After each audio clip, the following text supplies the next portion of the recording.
This conference will now be recorded. All right, I'm going to go ahead and get us started. So thank you for attending, everyone, and thank you, Dr. Vo, for presenting today.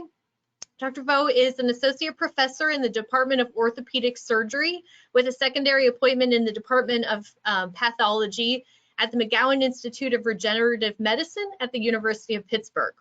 The overall objective of his research is to elucidate the basic molecular and cellular processes underlying intervertebral disc degeneration, and aging is the single largest risk factor of IDD due to the progressive loss of disc proteoglycan matrix. Specifically, his research focuses on chronic activation of NF-kappa B signaling in disc proteoglycan loss and disc aging, the role of cellular senescence in disc proteoglycan loss and disc aging, and therapeutics combating age-dependent disc proteoglycan loss using genetic and pharmacologic approaches to block NF-kappa B and cellular senescence. So we are very excited to hear more about your research, and thank you so much for presenting today. Great. Well, thank you so much, Monica, and also the other organizer too, Dr. Ye, and your administrative assistant Samantha, for this kind invitation. So so the title of my talk is on rapamycin effector in age-associated intervertebral disc degeneration. But I would start with, let me see if I can forward this. I'll start with some background on intervertebral disc degeneration. It's abbreviated as IDD, and how it causes low back pain. And then give this audience, since it's an aging research audience, some results that we've gotten over the years on how aging drives IDD, in part through cellular senescence. Of course, cellular senescence is not the whole story, so the second part of the talk, I'll pivot to the role of autophagy in age-dependent IDD and wrap it up with the last part showing recent results on the effect of rapamycin on age-dependent IDD in marmoset models. Okay, so the disc are like joints in the spine. They're like these cushy pads, cartilage-like tissues that serves to bear load and provide flexibility to your spine. And this is an axial cut of a human disc showing two different regions. The middle, it's called nuclear pulposus. It's very gelatinous, and it's surrounded by a more fibrosis region of the disc called annulus fibrosus. So there's a lot of water in the NP. So nuclear pulposus, I'll refer to it as NP. And I'll explain why that's the case in the next few slides. It has a lot of water, and the water then serves as a swelling pressure to counteract compressive load, while the annulus fibrosis serves to counteract tensile stress. When disc undergoes degeneration, it causes a lot of problems, including low back pain. So on the right here, you can see the different grades of IDD. I'm probably somewhere in the middle here, grade 3. And I guess in 20 years, I'll go into grade 4 or 5. But in any event, the disc degeneration and OA, or osteoarthritis, are the most common causes of chronic disability in the elderly. Okay? And low back pain is actually pretty bad. About a quarter of the population reports low back pain at any given time. And if you live long enough, you will have low back pain, since the lifetime incidence is about 90%. A more sobering statistic is it has to do with the transition from acute low back pain to chronic low back pain, which occurs in about 10 to 20%. And with chronic low back pain, it's really bad because it imposes a lot of impairments and disability requiring continual medical care. And there's not much you can do about it except taking either pain medications or undergoing some physical therapy, or in some cases, surgery. So there are a lot of utilization of healthcare, but not a lot of effective or improved outcomes. In fact, a few years ago, the cost associated with low back pain is $130 billion annually, and that's equivalent to about a fourth of the defense budget back then. So what causes disc degenerations? And these are the probable causes, and my lab worked on all of them. But today I'm going to focus on the aging research, the basic biology of disc aging. When Miller et al. Looked at hundreds of spines from human cadavers, they observed an increase of disc degeneration with age in both females and males. And this is not species specific. You looked at all the other mammals, it's the same thing. With aging, you do see degenerative changes in their disc. And these are some of the macroscopic features listed down here: NP degeneration, AF fissures, and overall disc height loss.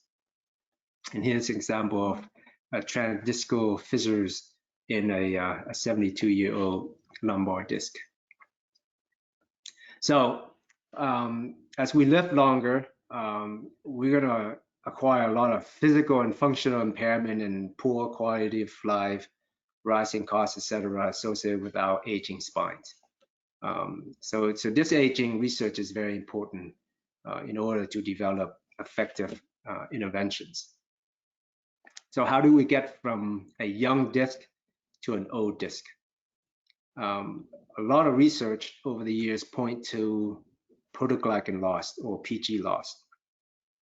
And I'll explain on the next slide what this PG is. But this matrix, proteoglycan, serves to attract water to provide the swelling pressure in the NP that counteract compressive load. Think of PG as air in the car tire. When you lost PG, you lost the air in the tire, and that leads to the eventual collapse of the disc. So the universal hallmark of disc aging and degeneration is the loss of disc matrix proteoglycan. Okay, and in the disc, proteoglycan exists as an aggregate of the core aggregate protein, which is shown here, attached to a very long sugar polymers called hyaluronic acid, HA, through a link protein. And the aggregate protein is decorated with sugar called glycosaminoglycans, chondroitin sulfate, keratin sulfate, etc. And under EM, it looks like a bottle brush, okay, with HA running along here and aggregate protein sticking out. Now, GAG, okay, glycosaminoglycans, it's sulfated. So that means that it contains negatively charged moiety, which attract counter ions such as sodium ion, which in turn imbibe or pull in a lot of water, which create very high charge density. And that's why in the NP you see very high amounts of proteoglycan, which pulls in a very large amount of water. And when you isolate the disc with the end plate, it traps the NP inside. But as soon as you remove the end plate, the swelling pressure is so high that it just pops right out. Oops, sorry. Okay. So the bottom line is that nuclear pulposus, or NP proteoglycans, is very important. So what is the mechanism of disc PG loss? And all the current theory points to matrix homeostatic balance. So in the young disc, the cells there make enough matrix protoglycan to sort of keep pace with the breakdown and loss of protoglycan. But over time, in the course of aging, the breakdown rate overcomes the synthesis rate. So you have an imbalance of PG leading to the net loss of PG. Okay. And our labs, as well as other labs, have shown that cells, indeed, disc cells in aged disc show less protoglycan synthesis and greater protoglycan breakdown compared to young disc. Okay, so what types of cells exhibit this kind of matrix imbalance? And it turns out that cellular senescence is one of them. And on the next few slides, I'll show data to support this. So a few years ago, well, actually over 10 years ago, I collaborated with Lauren Nidenhofer using her ERCC1 progeroid mice. And these mice lacked a DNA repair endonuclease, ERCC1. Okay, and so that results in the mice undergoing accelerated aging and die at the age of about 6 months, as opposed to about 2 or 3 years in wild type. And when you look at that disc, the wild type disc versus the mutant disc, you see this great loss of protoglycan by saffron-histology. And is this due to matrix imbalance? And so we address that and show that it is. So when you do, for example, S35 radioactive sulfate incorporation, because GAC contains S35, you can measure that as a surrogate for PG synthesis. And you see a big drop in the mutant disc compared to the wild type flutamate. In addition, we looked at aggregate breakdown. So there are 2 cleavage sites within aggregate here, one by MMP and the other one by ADAM-TS. And you can probe for the breakdown by measuring the fragments, this G1 fragment, okay? And when we performed that, we did observe an increase in fragmentations in the ERCC1 mouse disc compared to wild type, E versus W here. And you see with age, in the very young mice, there's no degradation in fragments, but it increases progressively with age, more so in the mutant. The disc of the mutant mice, these mutant mice, it turns out that they contain a lot of senescent cells.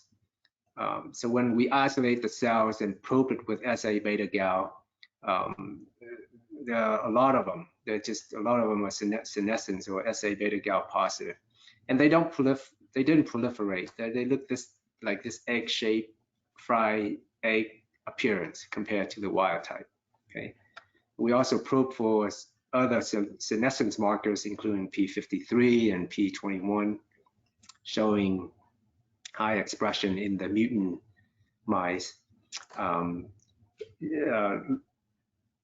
In addition, we looked at nuclear HMGB1, another marker for cellular senescence, and show that in the mutant, there's very reduced nuclear HMGB1 localization. So in the accelerated ERCC1 aging mice, there's a lot of cellular senescence.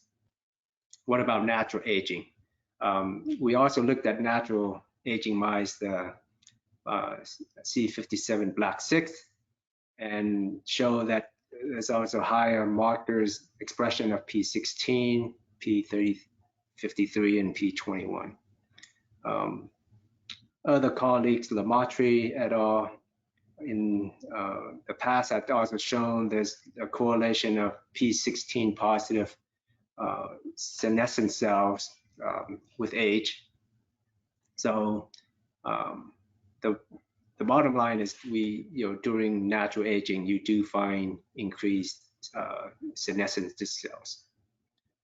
So the question is, do senescent disc cells exhibit matrix imbalance? And this is a work from my former graduate student, Kevin No, he established senescence disc cells by exposing them to hydrogen peroxide to damage the DNA and wait for 5 to 10 days for the establishment of senescence.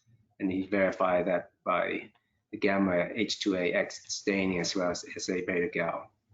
And so the question is, do these cells then show matrix imbalance? And they do.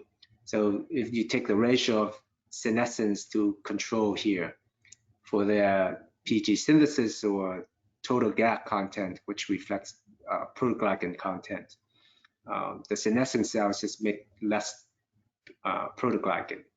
Okay. He also looked at breakdown using the same assay, look at fragmentations of aggregate, and both MMP as well as ADAMTS generated fragmentations increase in senescent cells compared to non-senescent cell control. He also looked at a panel of antibodies for inflammatory as well as MMP factors and showed that the senescent cells, NP senescent cells, do exhibit the SASP phenotype or secretary phenotype, where they produce and secrete a lot of these interleukin as well as TNF and MMPs into the culture media. So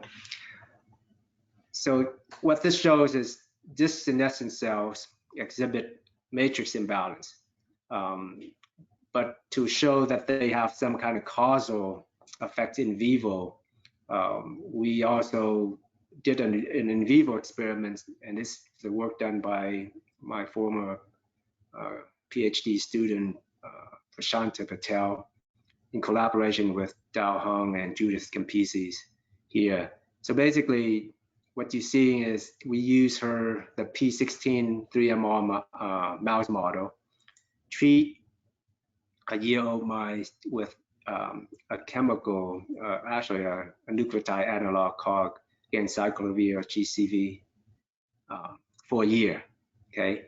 And how this works is this mice has a construct where the P16 promoter drives a herpes simplex virus thymidine kinase, which phosphorylates GCV into a sort of a DNA chain terminator. Therefore, you effectively block DNA replication, kill all the cells that express P16, which is a senescence marker. So when Prashanta looked at the catabolic side, she saw that GCV did indeed reduce aggregate breakdown. See, this is a fecal control here. And in the young, there's less breakdown. And likewise, GCV treatment also reduced just protoglycan loss.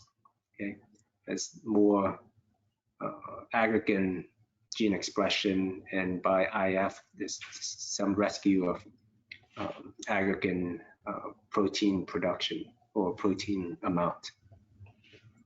Our collaborator, Paul Robbins and Laura Nightinghofer, also treated the aging ERCC1 mice with senolytics, including I don't know how to pronounce this, dasatinib and quercetin, and shows a modest improvement in disc protoglycan. So these data here shows or suggests that cellular senescence is at least a causal factor in driving disc PG loss and aging. So to sum up the first part of my talk, low back pain, especially chronic low back pain, it's a huge health conundrum with no effective treatments, and that intervertebral disc degeneration is a big risk factor for low back pain. And aging is the primary driver of IDD through the action of cellular senescence. Okay, so cellular senescence, as we've shown, it contributes, have some contribution to disc aging, but the story doesn't end there, because if you look at the data carefully. You know, for example, in natural aging, in just even though there are more senescent cells, but compared to the total amount of cells, there's not a lot of senescent cells. Okay, and the fact that clearance of senescent cell study did not completely rescue disc proteoglycan loss suggests that cellular senescence is only one of the culprits, not the main, you know, not the only culprit for disc aging. And in addition, something else might trigger senescence besides genomic damage. Okay, maybe there's some kind of failure in autophagy-mediated removal of other protein or organelle damage that contributes to cellular senescence. And I brought this up, the autophagy up, because when we look at the disc biology, or the disc tissue biology, you see that the cells live in a very strange environment. So if you go from one end plate to the other, and people have stuck sensors, and they measure right in the middle of the disc, the NP, there's very little glucose and very little oxygen. And there's a buildup of lactate. That's because the disc is mostly avascular, okay? And because of that, it is hypoxic, okay? And therefore, it does a lot of anaerobic respiration to produce lactic acid, causing it to be acidic. It's a very high, osmolarity, a lot of salt. And in the middle of the disc, the NP has very poor nutrient level, okay? And so the question is, how do NP cells, okay, they're mostly non-dividing and long-lived, survive and function in this microenvironment. And so we think that autophagy might be used by these cells as a coping mechanism, especially to, you know, in terms of energy conservation and quality control, meaning it might use that to prevent accumulation of cell damage, especially in the non-dividing, long-lived NP cells. So the question is then is whether autophagy occur in disc cells and whether it is vital. So this takes me to the next part of my talk. A talented graduate student, Rebecca, takes on this project. She performed a series of experiments to demonstrate. I'm sorry, is there a question there? So she performed a series of experiments to demonstrate autophagic flux in disc cells in vitro.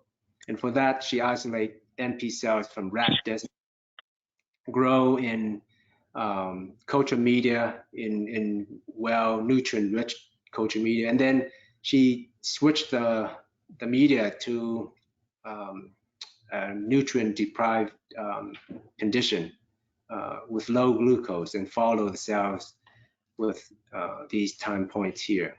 Okay, and when you look at, say, LC3 2 versus 1 by 48 hours, you do see an increase.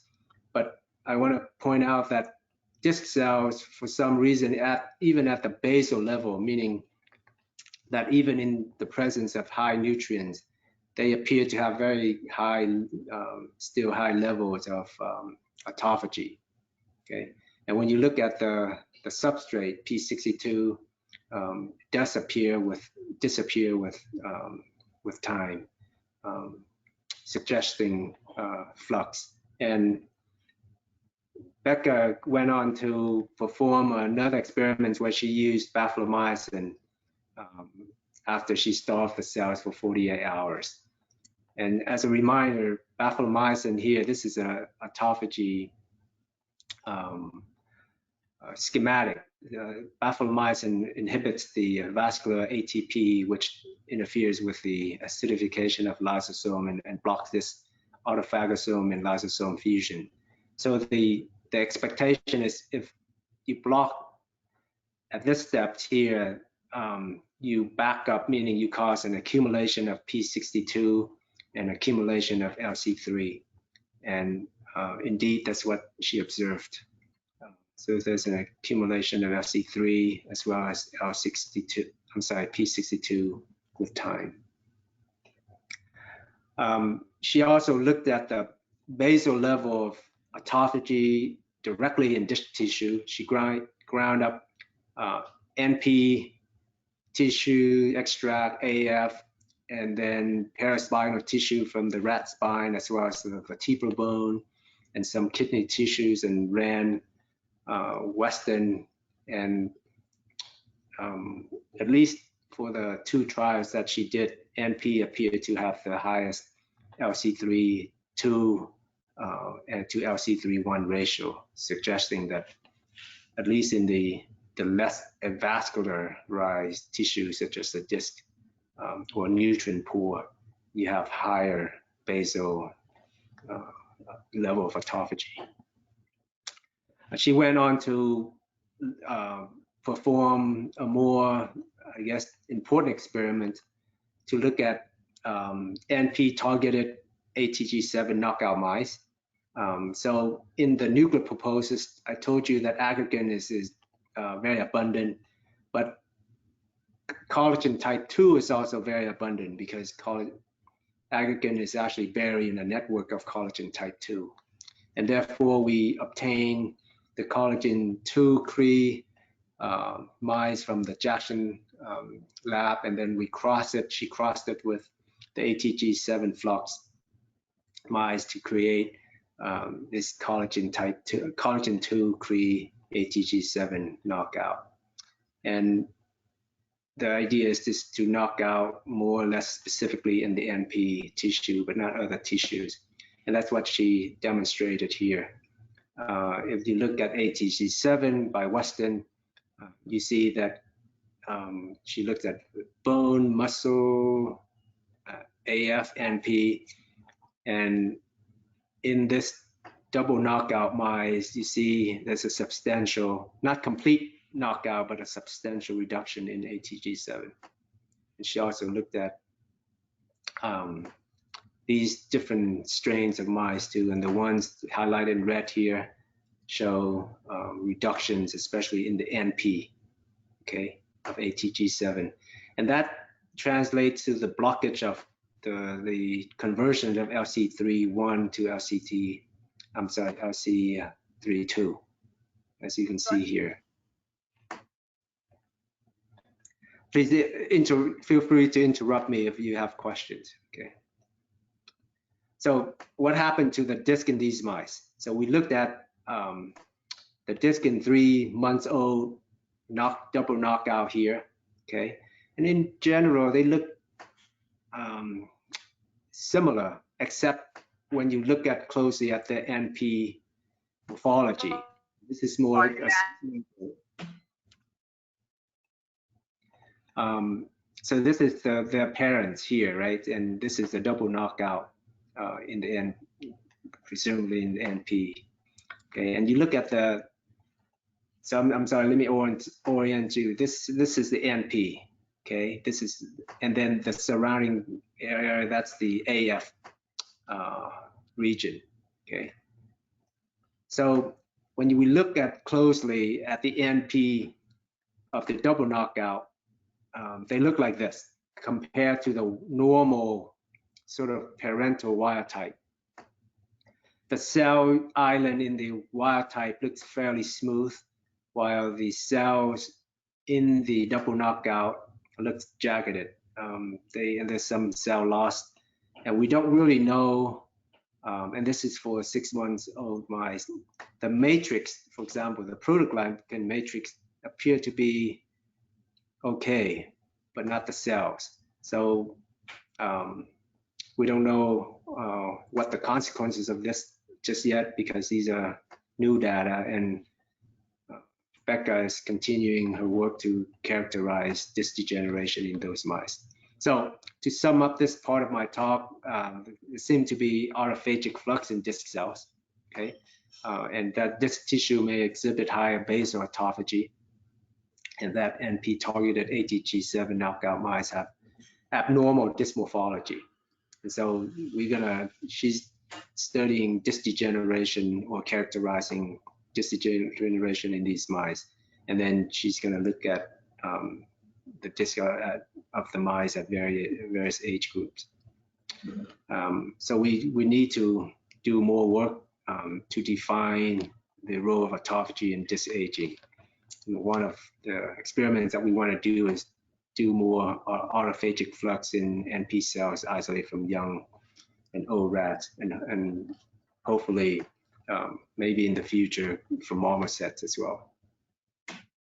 So I'm gonna wrap it up with the rapamycin effect, okay, on age-dependent marmosets model.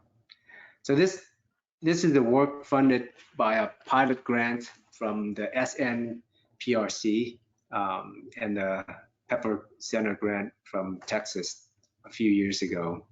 And my co-I's are Adam Salmon and Quentin Soa. And as I said before, this Suzette Tardif is the one who was really supported, and she's the reason why I got the grant and performed this work. So rapamycin, as all of you know, it's an immunosuppressant that has anti-aging, anti-cancer, and anti-fungal property. And it's one of those few drugs, pharmaceutical drugs that actually extend lifespan in mammals as well as in other species, and blunt some of the age-related diseases. And aging is driven in part by the mTOR pathway, and this drug inhibits mTOR and therefore induces autophagy as one of the downstream effects. And so I pull up some papers on studying the effect of rapamycin on marmosets. There's not a lot of study on that, except for a few here highlighted in yellow. And so in any event, I just want to show this and so that I can put the context of the effect of rapamycin on disc aging.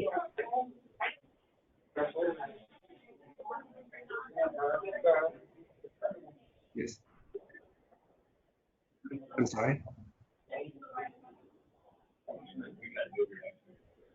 Okay, it's just background noise. All right. So this is the design here. So we have young, we receive young marmosets as well as old marmoset, young being less than 5 years, old being more than 10 years. We actually have one animal that's almost 19 years of age. And then for the intervention, we started out with 4 males and 4 female marmosets at around of I think 11 or 12 years of age, and then they were treated a year long of rapamycin by injection of yogurt at this dose here.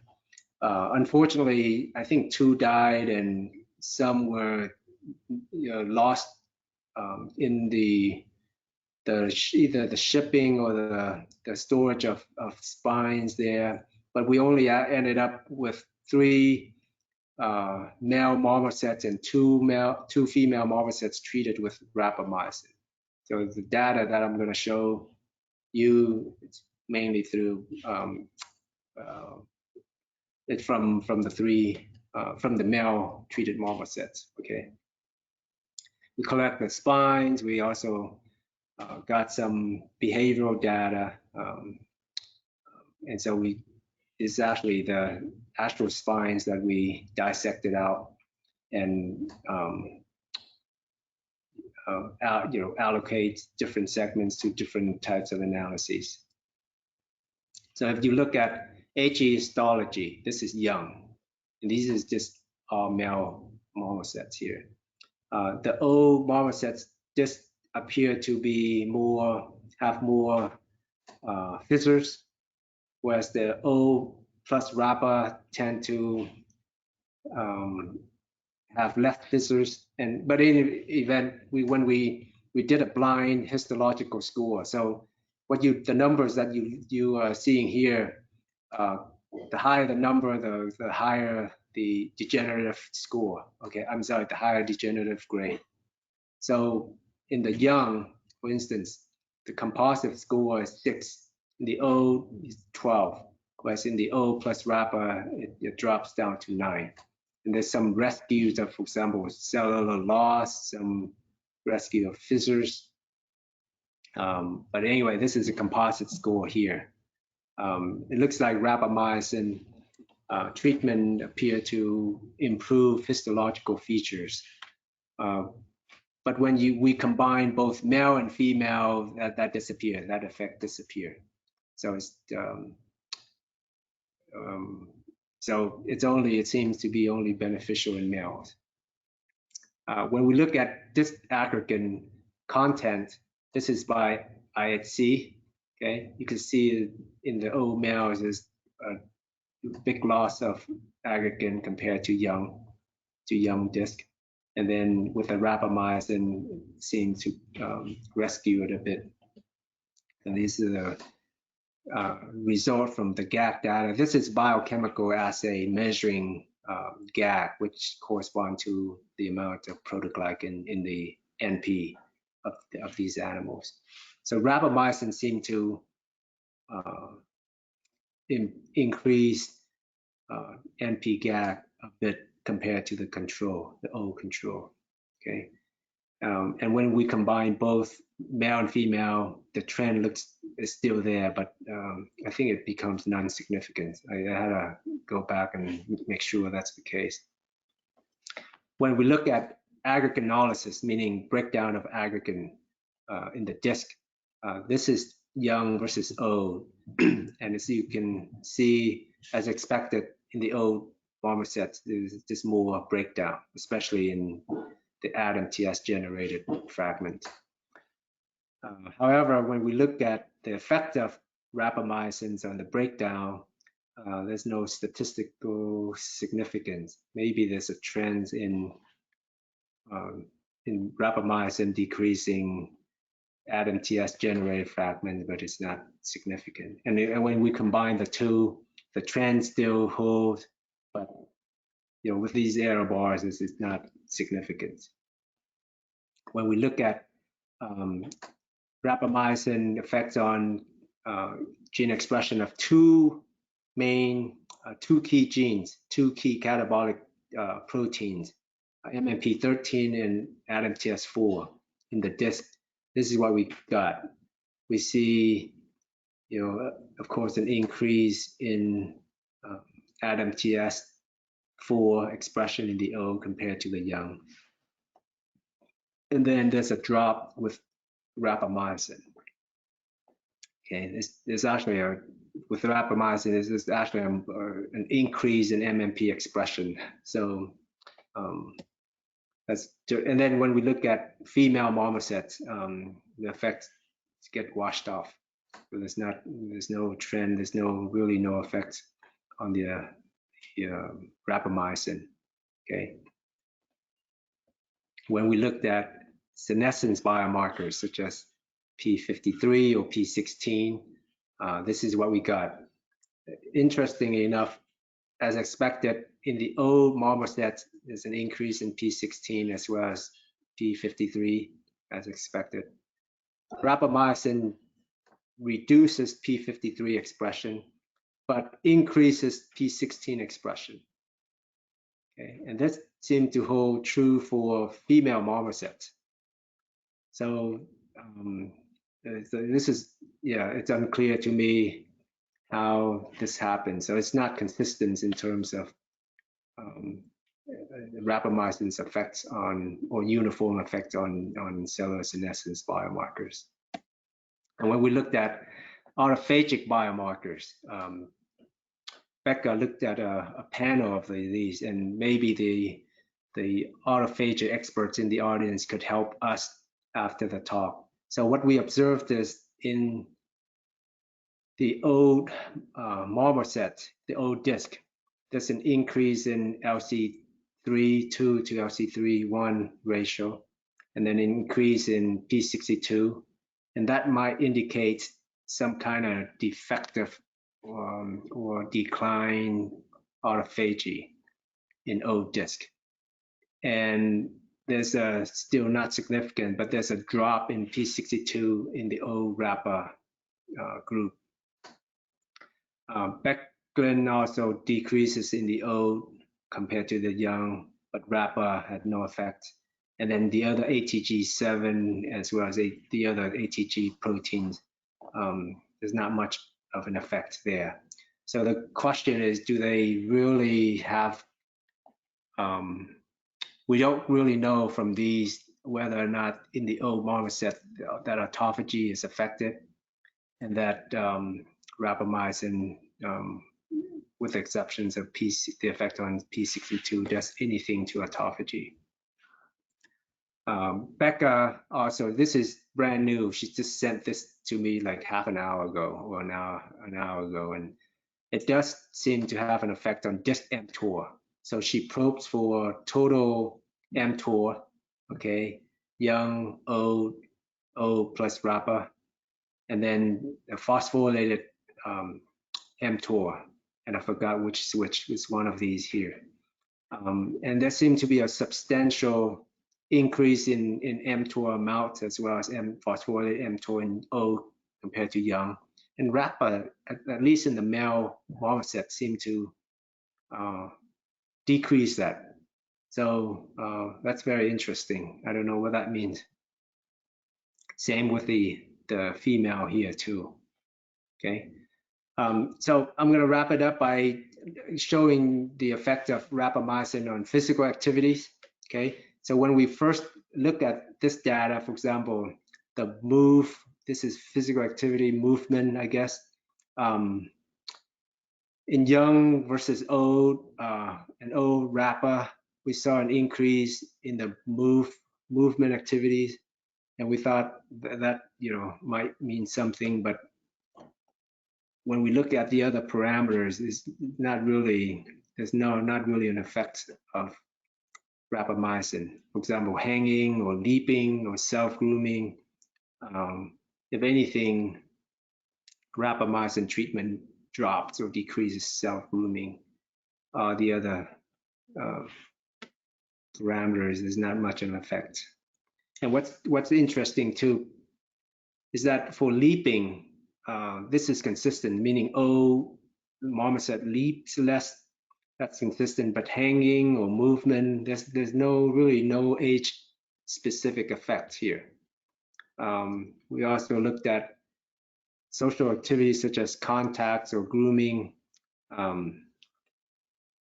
Old marmosets appear to have more social activities than young ones, and that rapamycin don't really affect these parameters very much. Same with eating. And then these, I'm going to show you to contrast the data there against our rat model data. So in my lab, we have a rat model where we stap the disc to induce disc degeneration and follow its physical activities by open field. Okay, and this is what we see. When we looked at distance move in the open field, even 1 week, 6 weeks, 12 weeks, and 18 weeks, the stap animals move a lot less than control.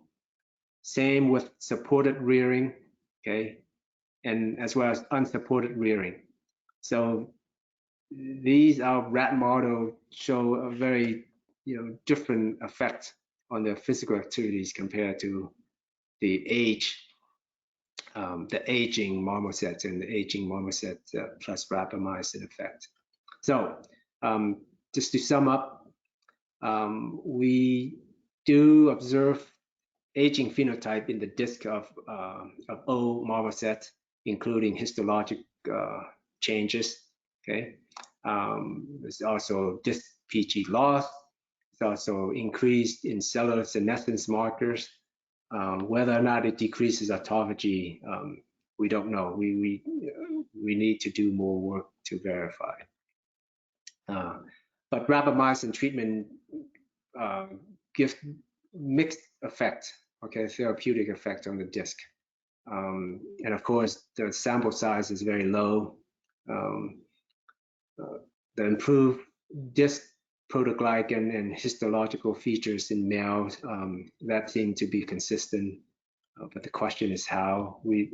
Because there's not clear-cut effect on disc aggregate analysis. There's no, for example, this might be some effect on ADAM-TS4 expression and ADAM-TS mediated aggregate analysis, but not so for the MMPs. There's also mixed effects on disc cellular senescence. It decreases P53, but increases P16. There's also unclear effects on autophagy as well. So there's a lot, it seems to suppress mTOR. So there's a lot of still confusing data to go through. So we're gonna need to look at the gender effect and figure out, and hopefully we can get more marmoset spine tissues from your center to dig into the mechanism, because we don't really know the impact on rapamycin impact on disc PG loss, whether it's through senescence or mTOR or autophagy. Okay, so I want to wrap up by indicating that our laboratory research had over the years looked at the cellular senescence components in disc aging, and we apply a number of different therapeutics on the accelerate aging mouse model as a wild type model, but now we want to incorporate autophagy as another component in or player in disc aging. And so far we're making some progress, but there's still a lot of work to do. So here's the different pillars of aging, and we address the genomic instability as well as cellular senescence, and now we're focusing on proteostasis. And shamelessly, I wanted to also advertise I need a good postdoc to work on this exciting project. So if you know anybody, just please send him or her my way. I want to acknowledge the people. This is my lab here, the Ferguson lab. Rebecca Crystal, she's my 4th or 5th year PhD student who did all of the autophagy work. Some of the former graduate students as well as other trainees in the lab. I just wanted to also acknowledge, the Adam Salmons for his continued support and advice on this project, especially Suzette Tardif, and some other former, I think, members of the Barshop Institute, and of course all the Barshop staff shown here. Well, with that, and then the funding sources here. With that, I thank you for your time, and I'm happy to answer any questions you might have now.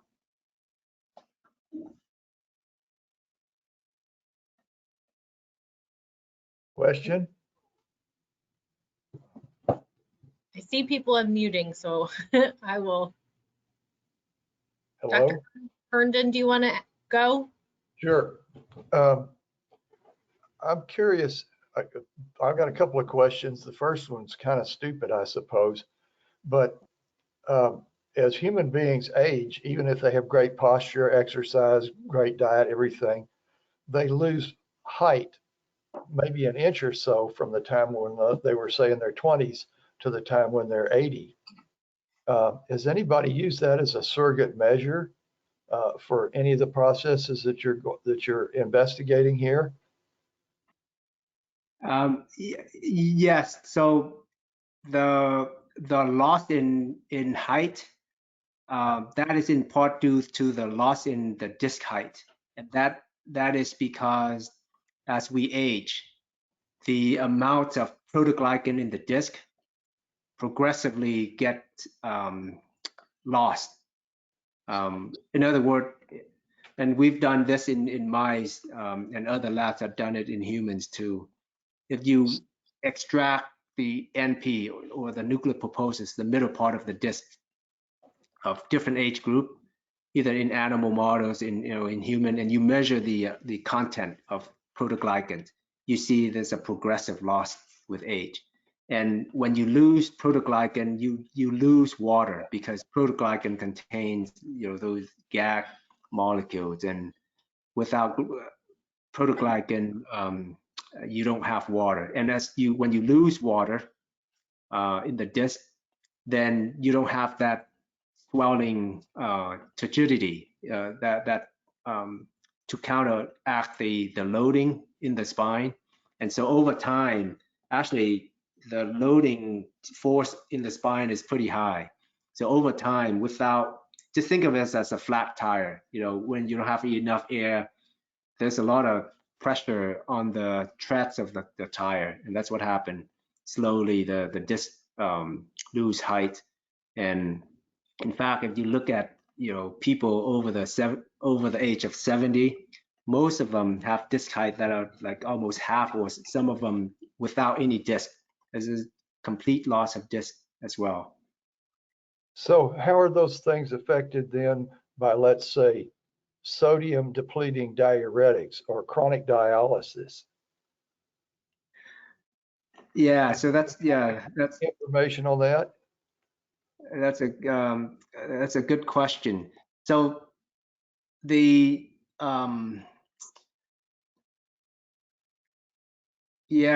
actually, I need to look into that aspect, because I've never thought of I've never drawn the correlation to those conditions, but that's a good question. It might. You have to lose a lot of sodium in your system in order to affect the disc. My other question concerned whether anybody studied the stem cells and stem cell senescence in these joint spaces and in the disc or not, and yes. if that's going on, if that has anything to do with it, because I know there aren't a whole lot, but there are still some stem cells that produce type 2 collagen that remain in these kinds of spaces. Yeah, so a number of labs, although it, I guess the quality of research is not very high, but there's some study looking at, for example, stem cells in young NP in mice, and they demonstrated there's a pool of stem cells that could differentiate into other cells depending on what kind of stimuli you give them. It could be converted into fat, into bone, etc. And they disappear. So they did some tracking experiment, and those stem cell markers disappear with age. So there's some evidence that stem cells do exist in disc, and they do disappear with age.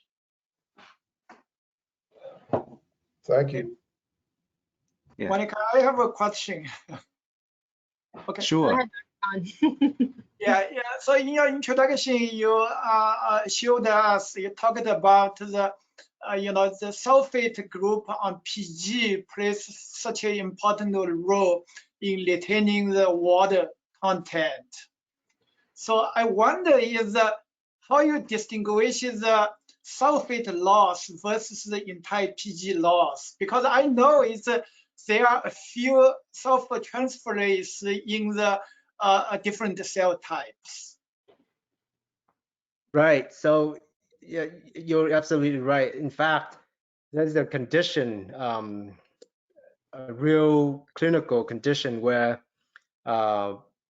people have some kind of genetic mutations in the sulfate transporter, and that lowers the sulfation of GAG, and those people tend to have really bad joint, including low PG level in the disc. So it is absolutely important, meaning the role of sulfation in, especially in chondrocytes and in disc cells, they are important.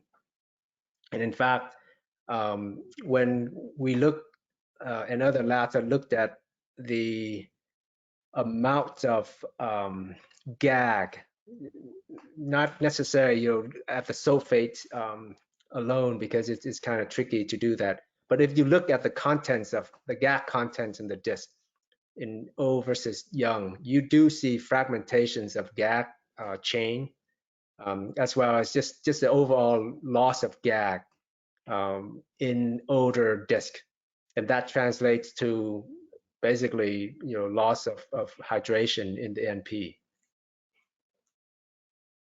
Okay, thank you. Sure, thanks for your question. All right, I'm gonna just read some questions that were asked in our chat for you. So the first is, rapamycin seems to potentially induce some parts of SASP, particularly P16 increased. Did you look at senescent cell number in rapid-treated animals as a way to reconcile this work with that of what you've done showing, with that you show in senescent rodent models? Excuse me.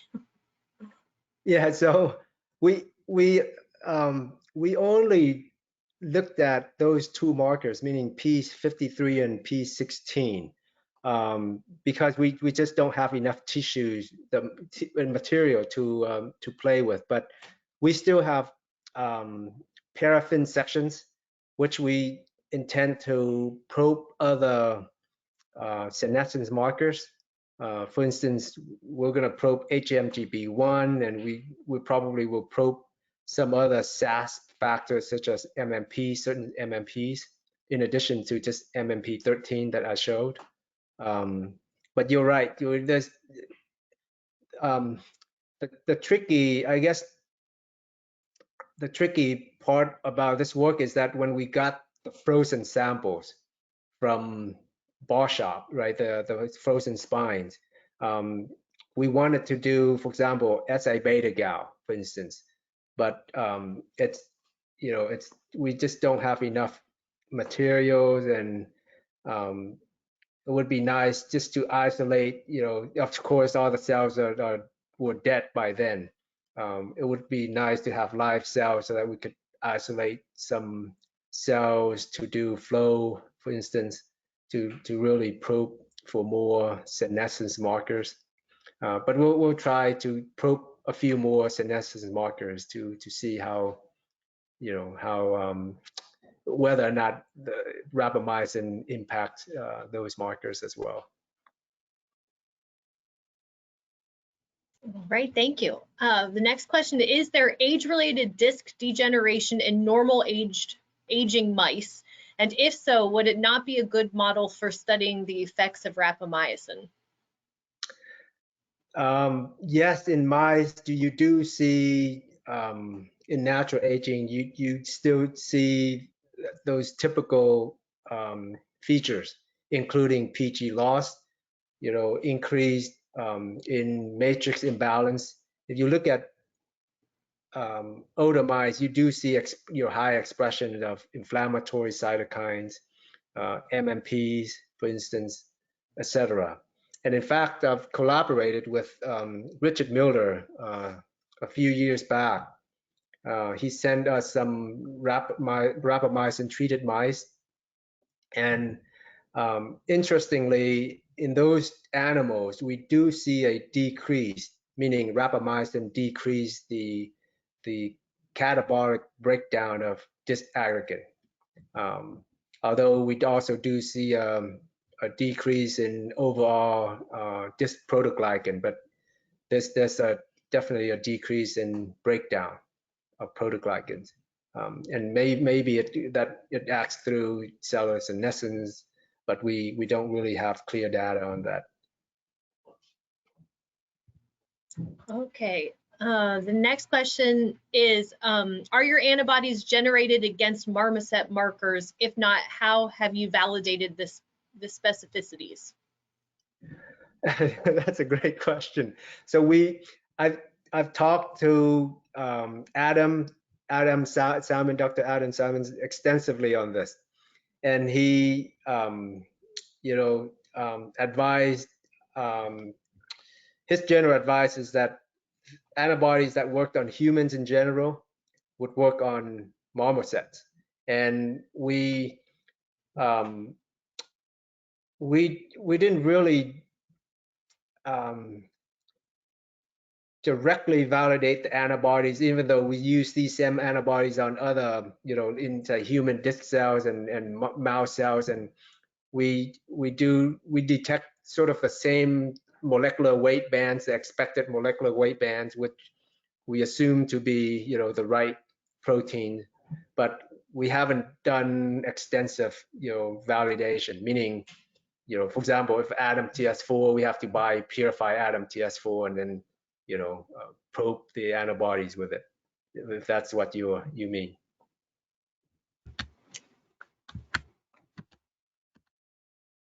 So this is Ellen Craig. I asked the question, and I just wonder if that might account for that one result you got that was totally unexpected. Because in reality, we've looked at antibodies against 4 different primate species. And for example, with CD4, you have to use a different antibody for each species. So you can't always make that assumption. It's a good first step, but I do wonder if it explains your one unexpected result. I see. Well, I appreciate that. Yeah, maybe the P16 and the P53 too. Though that's we're gonna look into that to verify. But thank you for for pointing that out. All right. Well, if there are no remaining questions, we want to thank you for your presentation today, and also hope that next time we see you, it will be in person rather than over the computer. And I also want to thank all the attendees, and we will see the rest of you next week. Great. Thank you so much again. Thank you. I'm sorry. Hi, Adam. Can you stay back for a few minutes to talk? If not, let's schedule another meeting sometimes to go over the data. Why don't you send me an email? We set up a Zoom a different time, because I think Monica probably has to shut this off. It's probably limited on the amount of time. But okay, all right. Yes, yeah, we'll talk then. All right. Thank you. Thank you, everyone. All right. Thank you. Bye-bye.